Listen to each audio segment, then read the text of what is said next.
Istoryang ito ay pinamagatang Nang Dahil sa Isang Laro. Episode 8 by Gab. Simulan na natin ang kwento.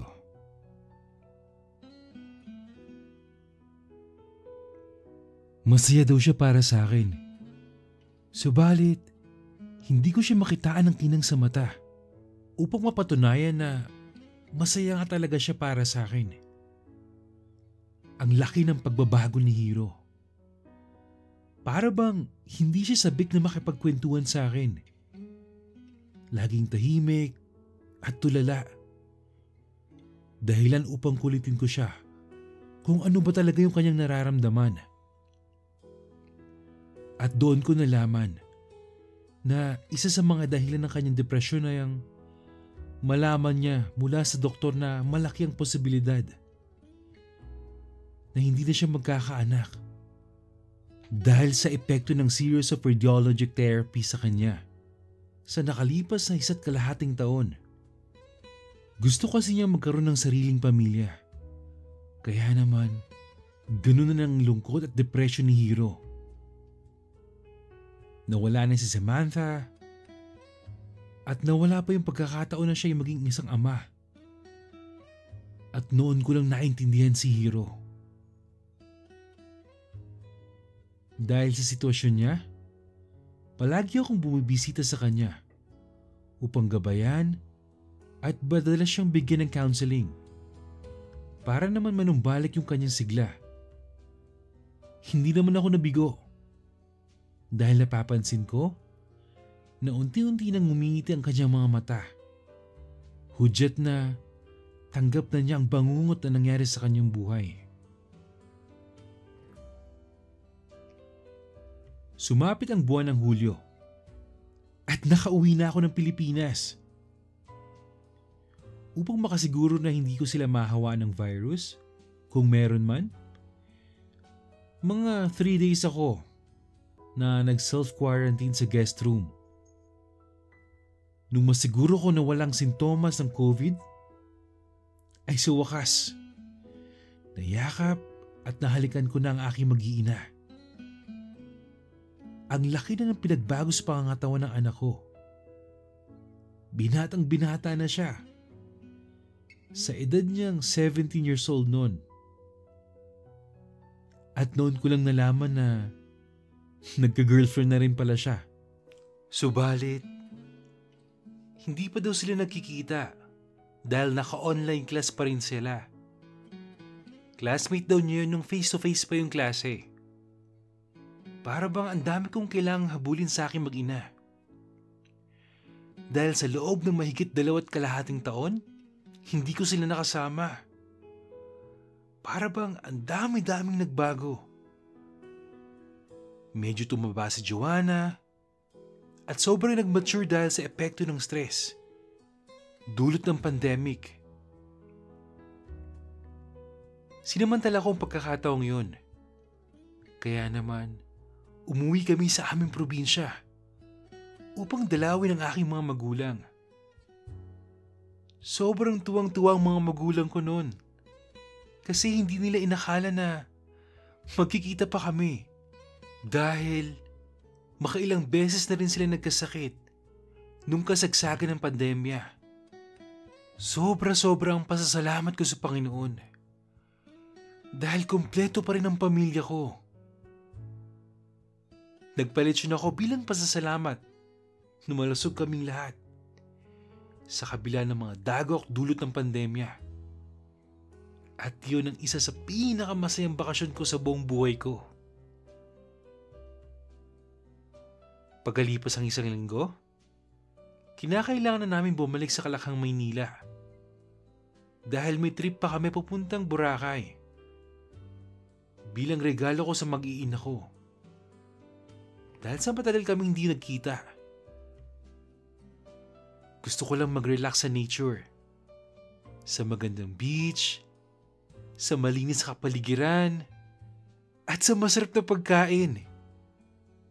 Naging masaya ang aming bakasyon sa Boracay. Medyo marami na rin ang mga turistang nagbabakasyon doon.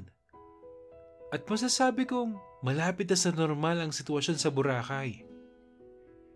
4 na araw at 3 gabi kami na natili sa Boracay para makapag-relax at makapag-enjoy ng mahaba-habang panahon. Pagbalik namin ng Manila, biglang sumama yung pakiramdam ko. Na para bang nangangati yung lalamunan ko. Kinabukasan, nilagnat na ako. Palagay ko'y nahawa ko ng COVID sa Boracay. O sa eroplano. O di kaya sa airport. Kung kaya't agad na ako nag-self-quarantine. Subalit pati ang mag-ina ko'y nilagnat na rin noong mga sumunod na araw. Sobra ako natakot. Baka kasi nahawaan ko rin sila. Pagkalipas ng 4 na araw ay kinakailangan ko mag-RT-PCR test. Dahil kailangan yun upang makabalik ako ng Japan. Kumpirmado. May COVID nga ako. Nalaman ko yun nung lumabas yung resulta. Kinagabihan. Noong gabi ding yun ay inapoy ng lagnat si Brian. Dahilan upang magpanik si Joanna. Na noon ay inuub na at medyo hirap na sa paghinga. Hindi na ako nagsayang ng panahon. Tumawag na ako sa COVID emergency hotline ng aming barangay.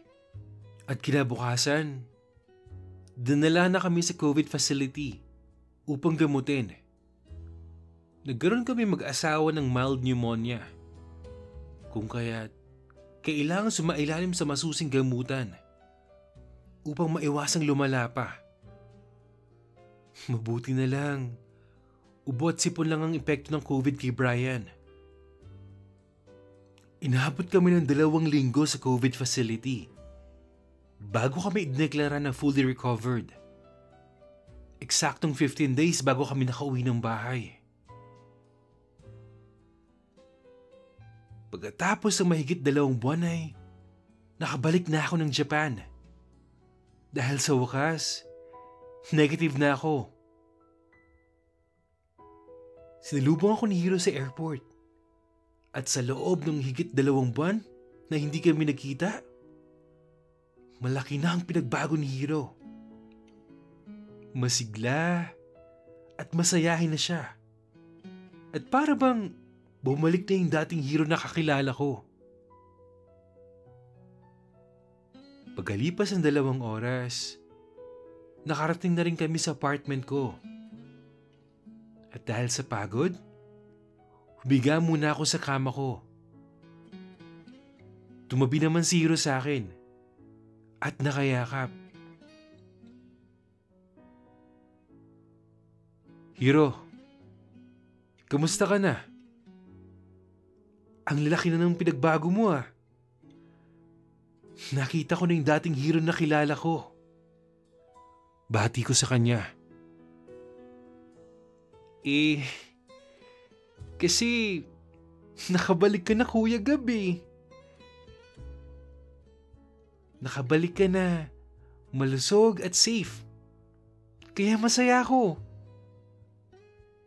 Alam mo Kuya, sobra ako nag-aalala sa inyo nung nabalitaan ko na nagko-COVID yung mag-anak nyo. Tugon niya nun. Niyakap ko na lang siya.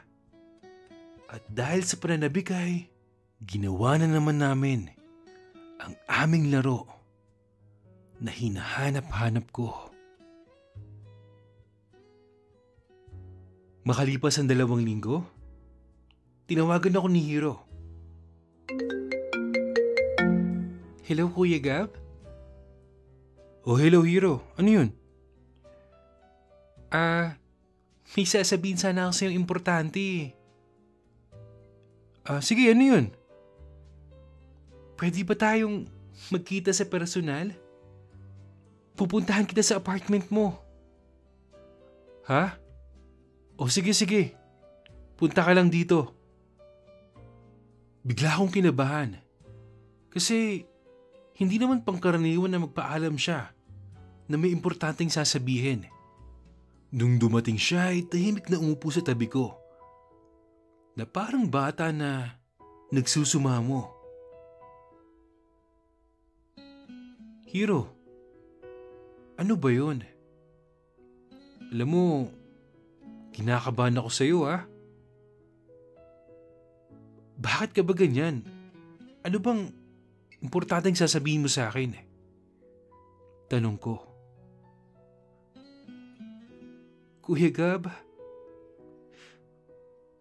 patawad. Tugon niya. Patawad? Bakit? Ano bang nagawa mong kasalanan? Bakit ganyan ka magsalita? Tanong ko ulit na nag-aalala pa. Kasi Kuya Gab, ayokong saktan kita eh. Pero, kailangan kong sabihin sa'yo yung totoo. At sana, hindi magbabago yung pagtingin mo sa akin. Paiyak niyang tugon. Hiro, ano ba kasi yun? Sabihin mo na please. Pagmamakaawa ko. Kuya Gab, may bago na kasi akong karelasyon eh. At 6 na buwan na kami. Pero hindi siya babae, Kuya Gab. Kundi lalaki din. Sorry, Kuya. Sorry. My God, I'm so sorry, Kuya. Dugtong pa ni Hiro. Ha? Paano nangyari? Kailan? Saan? Hiro, bakit lalaki pa? Sunod-sunod na tanong ko sa kanya noon. Kinuwento ni Hiro ang lahat. Kung paano sila nagkakilala ni Akbar. Kuya, isa siyang European national at isang Muslim. Naging kapitbahay ko siya noon. Tapos, lagi kami nakikita sa may park, malapit sa may apartment, habang naglalakad-lakad ako mag-isa. Si Akbar ay isang assistant English teacher sa malapit sa paaralan. Kuya Gab, masaya akong kausap siya. Kaya't noong mga panahon na sobrang down ako, si Akbar yung laging nakakakwentuhan ko. Noong mga panahon na wala ka. Kaya't mabilis kami nagkapalagay ng loob, Kuya. Hanggang isa, humantong na sa isang relasyon. Mahal na mahal ko na siya, Kuya Gab eh. Kaya lang, natatakot akong sabihin sa'yo kaagad kasi baka layuan mo ko pag nalaman mo. Ayokong layuan mo ko, Kuya. Dahil ikaw lang, Kuya, na lubos nakakaintindi sa akin. I'm sorry, Kuya Gab. I'm sorry. Nasaktan ako sa nalaman ko mula kay Hiro. At noon ko lang napagtanto na kaya pala wala na siyang gana sa akin na kausapin ako. Sa tuwing binibisita ko siya noon. Dahil meron na siyang karelasyon. Ang sakit. Sobrang sakit. Subalit, alam kong wala akong karapatan na pigilan siya na makipagrelasyon sa iba. Dahil unang-una, wala naman talaga kaming relasyon eh. Pangalawa, laro lang naman yung ginagawa namin sa nakalipas na mahigit 10 taon. At pangatlo ay Alam kong mali ang ginagawa namin. Dahil may asawa at anak ako. At labag sa batas ng Diyos yun. Hiro, alam kong isang araw mag-game over yung laro natin. Pero bakit sa ganitong paraan? Bakit sa lalaki? Akala ko ba gusto mo magkaroon ng sariling pamilya? Tanong ko ulit sa kanya na naiiyak na ako. Kuya Gab, sorry. Pero naguguluhan na rin ako sa sarili ko eh. Gusto kong magkapamilya. Oo. Pero mahal ko na si Akbar, Kuya Gab.